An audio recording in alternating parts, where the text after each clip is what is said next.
Lawyer Assa Nyakundi, who is the prime suspect in the murder of his son Joseph, will spend the night in police cells. The lawyer appeared in court for the first time today, a month after the incident, and will learn of his charges tomorrow. Seth Olale with the latest from the Makadara Law Courts. Assa Nyakundi, who has not appeared in court since the death of his son a month ago, has been hospitalized and was only discharged on Tuesday. The city lawyer is the main suspect in the death of his son, Joseph Nyakundi, who was shot on March 17th in Muthaiga.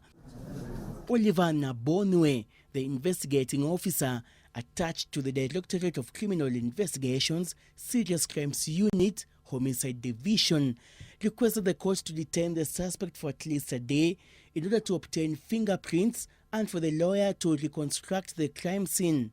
It's a matter that has attracted a lot of public interest. However, it must also be treated as any other normal investigation. It is upon conclusion of the process that the Director of Public Prosecution will prefer murder or manslaughter charges against the lawyer.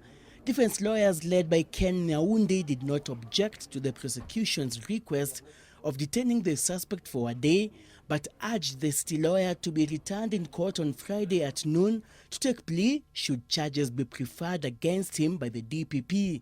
The respondent will be detained at Muthaiga Police Station to facilitate the completion of the investigations.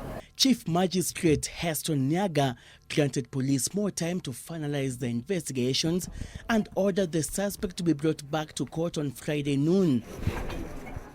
An autopsy report conducted on the deceased body revealed that he could have been shot from outside the vehicle and not inside as it was initially reported. The accused person in this particular murder case, lawyer Assa Nyakundi, who has been hospitalized for a period of 6 weeks, will be arraigned in court again on Friday for further directions. Seth Olale, NTV at the Makadara Law Courts, Nairobi County.